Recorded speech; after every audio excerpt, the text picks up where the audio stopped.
Ano ba yan? Hindi talaga masarap tong kape na to. Pag instant coffee, walang kalasa-lasa. Ba't kasi nasira yung ano ko, yung coffee machine ko? Ano ba yan? Kailangan ko ng bagong espresso machine. Promise. Mas masarap. Tapos gagawa pa ako ng cappuccino tsaka latte. Don! Trisha! Sira yung coffee maker ko. Few days later.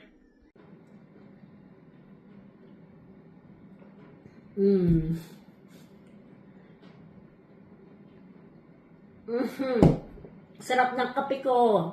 Buti na lang. Isa pa, isa pa.